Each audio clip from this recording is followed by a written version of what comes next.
Hi everyone, welcome to sleepy classes. आज हम discuss करेंगे इन्वायरमेंट में क्लाइमेट चेंज के टॉपिक से रिलेटेड 5 क्वेश्चंस। ये questions static portion, current affairs portion जो टॉपिक्स न्यूज़ में रहते हैं, एज वेल एज PYQs, तीनों तरह के क्वेश्चंस आपको इस प्रीमिक्स में मिल जाएंगे।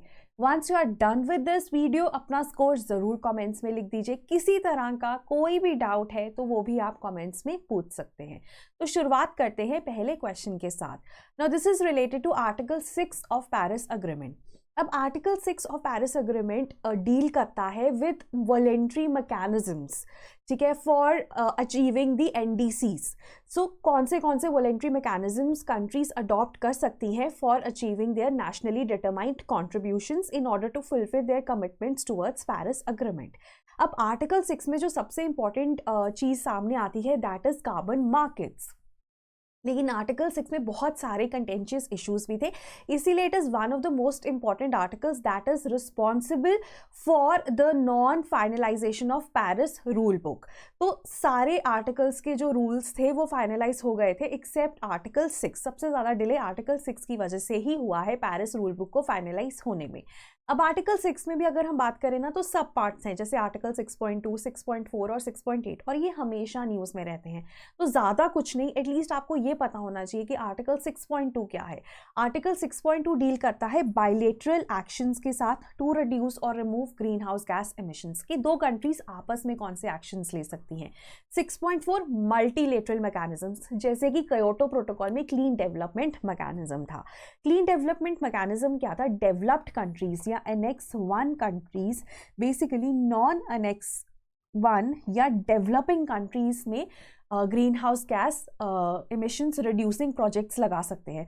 For example, a developed country like Canada ने एक रिन्यूएबल एनर्जी प्रोजेक्ट लगाया in a developing country like India. तो अब उस रिन्यूएबल एनर्जी प्रोजेक्ट से जो एमिशंस कम हुई उसका क्रेडिट Annex 1 कंट्री या कनाडा को जाएगा, but non Annex 1 developing country को क्या फ़ायदा हो रहा है कि वहाँ पे आपके रिन्यूएबल एनर्जी का प्लांट लग रहा है, आपको जो फाइनेंशियल इन्वेस्टमेंट चाहिए थी, जो टेक्निकल एक्सपर्टीज चाहिए थी, वो डेवलप्ड कंट्री प्रोवाइड कर रही है।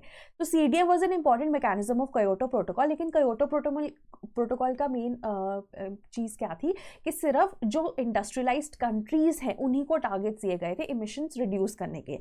लेकिन जो पेरिस अग्रीमेंट है इसमें हर एक country which is signatory to Paris Agreement has to fulfill and its NDCs that are nationally determined contributions. Nonetheless 6.4 multilateral mechanisms के साथ डील करता है और 6.8 डील करता है नॉन मार्केट इंटरनेशनल कोऑपरेशन के साथ। तो ये 3 आर्टिकल्स एटलीस्ट आपको पता होने चाहिए। In fact article 6 of Paris agreement पे I have made a separate video, if you want you can search it on YouTube and उसको आप अच्छे से देख सकते हैं, क्योंकि लाइक आई सेड आर्टिकल 6 बहुत इंपॉर्टेंट आर्टिकल है पेरिस अग्रीमेंट का। तो इसमें भी हमने उसी के बारे में बात की है। The next question है, this is a PYQ. In the context of which of the following do some scientists suggest the use of cirrus cloud thinning technique and injection of sulfate aerosol into the stratosphere? तो ये दोनों ही techniques use की imagine की जा रही हैं of climate engineering, ठीक है। The idea is to reduce global warming. अब जो सीरस क्लाउड्स होते हैं, आपने देखा होगा कि हाई क्लाउड्स रहते हैं, these are high cold ice, ठीक है, और ये भी किसी भी क्लाउड की तरह सनलाइट को रिफ्लेक्ट भी करते हैं और अब्जॉर्ब भी करते हैं IR रेडिएशन को, ठीक है। दे अब्जॉर्ब IR रेडिएशन, जिसकी वजह से ग्लोबल वार्मिंग होगी, और वो रिफ्लेक्ट भी करते हैं जिसकी वजह से ग्लोबल वार्मिंग कम होगी। लेकिन सीरस क्लाउड्स की एक खासियत ये है कि ये बहुत ज़्यादा IR रेस को अब्जॉर्ब करते हैं, तो इनका जो नेट इफेक्ट है वो वार्मिंग का है, ठीक है। मतलब अगर सीरस क्लाउड्स हैं तो वो ग्लोबल वार्मिंग कॉज करते हैं। तो इंजीनियरिंग, क्लाइमेट इंजीनियरिंग के थ्रू हम क्या करना चाहते हैं, हम इन क्लाउड्स की ना थिनिंग करना चाहते हैं, इनको पतला करना चाहते हैं ताकि ये ग्लोबल वार्मिंग कम कॉज करे। So cirrus cloud thinning is a way of ensuring reduction of global warming, ठीक है। सो एक तो वो है, और दूसरी चीज़ है कि अगर हम बात करें ना एरोसोल, स्ट्रेटोस्फेरिक एरोसोल्स को हम इंजेक्ट कर सकते हैं स्ट्रेटोस्फेयर में, और वो वहीं से एक तरह से क्या करेंगे, they will actually decrease the amount of IR radiation, decrease the amount of solar radiation reaching the troposphere और reaching the surface of the earth, ठीक है। सो उससे भी हमारे पास क्या होगा, ग्लोबल डिमिंग इफेक्ट होगा, ठीक है। सो दैट इज वाई ये भी एक तरह से तरीका है एरोसोल्स को अगर हम इंजेक्ट कर दे into the stratosphere, which could be made up of sulphuric acid, hydrogen sulphide या सल्फर डाइऑक्साइड, ठीक है। सो बेसिकली हम सल्फाइड के एरोसोल्स इंजेक्ट करना चाहते हैं, तो उसके लिए हम उसके प्रिकर्सर्स जैसे सल्फ्यूरिक एसिड, H2S और सल्फर डाइऑक्साइड इंजेक्ट कर सकते हैं by artillery aircraft and balloons has been propose. तो ये भी एक तरह से तरीका है ग्लोबल डिमिंग करने का। अब इसको ना आप इमेजिन करो, जब कोई वॉल्केनो फटता है तो बहुत टाइम तक जो एरोसोल्स हैं वो सस्पेंडेड रहते हैं, एंड उसकी वजह से भी डिमिंग होती है, जिसको हम ग्लोबल डिमिंग कहते हैं, क्योंकि सनलाइट पहुंच ही नहीं पाती towards the surface of the अर्थ और वार्मिंग नहीं कर पाती। तो ये एक तरह से मिमिक करता है to the natural volcanic eruption also, but both of these are ways of reducing global warming. Then the third question is regarding nitrous oxide emissions. देखिए, nitrous oxide is a very important greenhouse gas. In fact जो हमारी 6 gases हैं जो Kyoto protocol में mentioned हैं, उनमें से एक है नाइट्रस ऑक्साइड। बाकी कौन सी है, CO2, methane, very very important, HFCs, PFCs, and you have sulphur hexafluoride, ठीक है, SF6। और जो दोहा अमेंडमेंट थी उसमें 7वीं गैस इंट्रोड्यूस हुई थी, 7वीं greenhouse gas in Kyoto protocol, that is nitrogen trifluoride. तो nitrous oxide is the third most important greenhouse gas in the atmosphere after carbon dioxide and methane. So that is why the first statement is incorrect. और सबसे ज़्यादा important source जो nitrous oxide का है वो क्या है, agricultural sector, the use of nitrogenous fertilisers in the agricultural sector.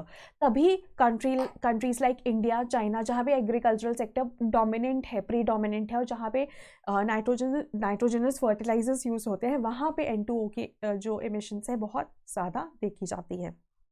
यहाँ पे ना आपसे इनकरेक्ट पूछा गया है, तो इसलिए हमारे पास 1 ओनली आंसर आ जाता है, right. Second is correct. So third highest concentration है after carbon dioxide and methane, और एग्रीकल्चरल सेक्टर प्रीडोमिनेटली कंट्रीब्यूट करता है टू नाइट्रस ऑक्साइड इमिशंस, ठीक है। मीथेन में भी अगर हम बात करें तो मीथेन को भी हमारे पास एग्रीकल्चर हो गया, और एग्रीकल्चर में लाइफ स्टॉक हो गया, नेचुरल सोर्सेज में वेटलैंड्स हो गया। So these are sources of methane, right. Even waste हो गया, लैंडफिल्स में मीथेन बहुत प्रोड्यूस होती है, जहाँ पे भी एनारोबिक डिकम्पोजिशन होगी बायोमास की, वहाँ पे मीथेन प्रोड्यूस होगी, राइट। तो वो उसमें भी एग्रीकल्चर एक बहुत इंपॉर्टेंट कंपोनेंट है मीथेन की प्रोडक्शन में। बट नाइट्रस ऑक्साइड का जो प्रीडोमिनेंट कंपोनेंट है वो हमारे पास मीथेन ही है, ठीक है। सो 43% ऑफ जो इमिशंस है वो ह्यूमन सोर्सेज से आती हैं, और मोस्टली जो ह्यूमन सोर्सेज है ये प्रीडोमिनेंट है in developing countries like India, China, Brazil, क्योंकि यहाँ पे एग्रीकल्चर बहुत ज़्यादा कंपोनेंट फॉर्म करता है ऑफ होल इकोनॉमी। और बेसिकली अब क्यों है एग्रीकल्चर में, because of the use of nitrogen based fertilisers. Then next question is regarding कि ये कुछ टर्म्स दिखती हैं एंड देयर ओरिजिन, ठीक है। अब ये जो तीनों टर्म्स हैं, Annex 1 कंट्रीज, जैसे मैंने बोला क्योटो प्रोटोकॉल में जो डेवलप्ड कंट्रीज हैं वो Annex 1 कंट्रीज हैं, राइट। तो ये गलत हो गया, कार्टेजिना में नहीं है। Certified emission reduction, these are also an important component of Kyoto protocol. 1 CER is equal to 1 carbon credit, to put it simply, और 1 क्योटो यूनिट, ठीक है। और CDM तो है ही क्योटो प्रोटोकॉल का पार्ट। तो first and second are incorrect, third is correct, hence our answer is 3 only. ये भी एक PYQ है। अब यहाँ पे अगर हम क्योटो प्रोटोकॉल की बात करें तो क्योटो प्रोटोकॉल COP3 जो हुआ था of United Nations framework convention on climate change, जिसका रिसेंटली अभी COP27 इजिप्ट में हुआ है, उसका थर्ड कॉन्फ्रेंस ऑफ पार्टीज 1997 में क्योटो जापान में हुआ था, जिसके तहत क्योटो प्रोटोकॉल वाज अडॉप्टेड। अब इसका ना बहुत ज़्यादा कॉम्प्लेक्स रेटिफिकेशन प्रोसेस था, तो 1997 में अडॉप्ट हुआ था, केम इनटू फोर्स इन 2005, ठीक है। और इसके जो रूल्स थे वो माराकेश अकॉर्ड 2001 में फाइनलाइज हुए थे। तो 1997 में ये अडॉप्ट हुआ, 2001 में इसकी रूल्स फाइनलाइज हुए थे इन माराकेश, मोरक्को, जब वहाँ पे COP7 हुआ था, और उनको माराकेश अकॉर्ड्स कहा जाता है। फिर फाइनली 2005 में ये इट केम इनटू फोर्स, और इसका जो फर्स्ट कमिटमेंट पीरियड था 2008 से 2012 तक था, जिसके तहत जो इंडस्ट्रियलाइज्ड कंट्रीज थी उन्हें या Annex 1 कंट्रीज को इमिशन रिडक्शन टारगेट्स अचीव करने थे। ठीक है, अब अगर हम इसमें बात करें तो मैकेनिज्म्स थे, जैसे एक है एमिशंस ट्रेडिंग, वो होता है कि मार्केट में हम एमिशंस को ट्रेड कर रहे हैं। ठीक है, अब एमिशंस ट्रेडिंग में क्या है कि आप एक तरह से जो रिडक्शन है वो इतनी नहीं हो रही है ना, लेकिन CDM और जॉइंट इम्प्लीमेंटेशन में these were project based mechanisms to generate emission reductions. जो CDM था जैसे मैंने बताया वो Annex 1 इन नॉन Annex 1 था, है ना, मतलब डेवलप्ड कंट्री अगर नॉन डेवलपिंग कंट्री में कोई प्रोजेक्ट लगाती है एमिशन रिडक्शन का, जैसे कनाडा इंडिया में रिन्यूएबल एनर्जी प्लांट लगा रहा है, जॉइंट इम्प्लीमेंटेशन है Annex 1 कंट्री Annex 1 में ही लगाए, कनाडा ऑस्ट्रेलिया में लगाए, है ना, तो वो हमारा जॉइंट इम्प्लीमेंटेशन हो गया। अब जो लगा रहा है ना, कनाडा लगा रहेगा तो कनाडा के इमिशन रिडक्शन टारगेट्स कम होंगे। ठीक है, उसका जो टारगेट है उसमें इनकी रिडक्शन शो केस होगी। ठीक है, सो ये मैकेनिज्म्स थे, तो ये भी क्योटो प्रोटोकॉल का पार्ट है। और Annex 1 जैसे कि मैंने आपको बताया इंडस्ट्रियलाइज्ड या डेवलप्ड कंट्रीज थी जो क्योटो प्रोटोकॉल में जिन्होंने रिडक्शंस अचीव करनी थी। ठीक है, डेवलपिंग कंट्रीज के एज सच कोई टारगेट्स नहीं थे और वो नॉन Annex 1 में मेंशन थी। Annex 2 parties are Annex 1 only, but जिनको एक्चुअली में फाइनेंशियल और टेक्निकल असिस्टेंस प्रोवाइड करना है वो Annex 2 में मेंशन थी, राइट। अब डेवलप्ड कंट्रीज तो बहुत सारी हैं, लेकिन जिनके टारगेट्स थे वो Annex 2 में मेंशन थे। अब जो टारगेट्स थे कि कितना रिड्यूस करना है वो Annex B में मेंशन था, मतलब Annex 1 कंट्री के जो टारगेट्स थे वो Annex B में मेंशन थे, और Annex A में हमारे पास बेसिकली जो ग्रीन हाउस गैसेस थी, 6 ग्रीन हाउस गैसेस वो मेंशन थी। Then last is a report striving for clean air pollution and public health in South Asia. अब आपको बताना है ये रिपोर्ट इनमें से कौन सी ऑर्गेनाइजेशंस ने दी है, तो इसका आंसर है नन ऑफ दी अबव, क्योंकि रिसेंटली ये रिपोर्ट वर्ल्ड बैंक लेकर आया है। अब वर्ल्ड बैंक से ना आप रिलेट नहीं करते हो, है ना, वर्ल्ड बैंक की रिपोर्ट है ये, बट ये बहुत ज़्यादा इंपॉर्टेंट है बिकॉज इस रिपोर्ट ने ये बताया है कि out of 10 cities with worst air pollution 9 are in South Asia. और ना जो WHO की रिकमेंडेशन है ऑफ PM 2.5 लेवल वो है 5 माइक्रोग्राम्स पर क्यूबिक मीटर, है ना, लेकिन साउथ एशिया में 60% of the population, not only in India, South Asia में 60% of the population is exposed to at least 35 microgram per metre cube of PM 2.5। ठीक है, तो 60% पॉपुलेशन ज़्यादा एक्सपोज है to the level of PM 2.5, और कितना नहीं, ये नहीं है कि 6 या 7, 35। और अगर हम इंडो-गैंगेटिक प्लेन की बात करें which is very densely populated, वहाँ पे तो 100 माइक्रोग्राम्स पर मीटर क्यूब है। तो इससे क्या होता है, इकोनॉमिक कॉस्ट तो है ही है, डेफिनेटली है, हेल्थ कॉस्ट और इकोनॉमिक कॉस्ट दोनों है, एंड सबसे इंपॉर्टेंट बात है at least 2 million premature deaths are there in South Asia because of this PM 2.5 and ambient air pollution. उसके बाद इस रिपोर्ट में ना एक और बात की गई थी एयर शेड की। ये साउथ एशिया में ना एयर शेड्स दिखते हैं। अब एयर शेड क्या होता है कि जहाँ पे ना सिमिलर कंडीशंस एग्जिस्ट करते हैं, तो वहाँ पे because of the similar weather conditions you have similar levels of pollution. ठीक है, अब जैसे अगर हम बात करें कि कभी कभी अगर हम ऐसा नहीं कह सकते कि रूरल एरिया है, जैसे इंडो-गैंगेटिक प्लेन्स की हम बात करते हैं जहाँ पे बहुत ज़्यादा एयर पोल्यूशन, वहाँ पे रूरल एरियाज में भी एयर पोल्यूशन बहुत ज़्यादा है, जबकि वहाँ पे इतनी कंस्ट्रक्शन एक्टिविटीज़ नहीं है, इतनी व्हीकल्स नहीं है, इतनी इंडस्ट्रीज नहीं है, तो वहाँ पे क्यों पोल्यूशन ज़्यादा है, because of air shed effect. ठीक है, कि एक जगह पे अगर ज़रूरी नहीं है कि पोल्यूशन एक जगह पे जनरेट हो रहा है तो वहीं पर रहे, वो जहाँ पे उस एरिया का वेदर उसको लेकर जाएगा वहाँ तक वो फैलेगा। ठीक है, सो जहाँ तक वो फैलेगा उस सारे एरिया को हम एयर शेड कहेंगे। जैसे वाटर शेड होता है रिवर्स के केस में, वैसे एयर शेड होता है। तो 6 लार्ज एयर शेड्स एग्जिस्ट करते हैं। अगर हम बात करें साउथ एशिया में, तो जो सबसे ज़्यादा पोल्यूटेड है वो है सेंट्रल इंडो-गैंगेटिक प्लेन। ठीक है, जिसमें हमारे पास पंजाब पाकिस्तान, पंजाब इंडिया। तो आप इमेजिन करो कि एयर शेड अगर हम बात करते हैं ना पंजाब इंडिया, तो पंजाब पाकिस्तान भी उसमें आता है, क्योंकि जो इंडिया में पोल्यूशन है उतना ही पोल्यूशन आपको पंजाब ऑफ पाकिस्तान में भी दिखता है। तो ऐसा नहीं है कि अगर हम पंजाब ऑफ इंडिया में पोल्यूशन कम कर लेंगे तो पंजाब ऑफ पाकिस्तान इफेक्ट नहीं करेगा।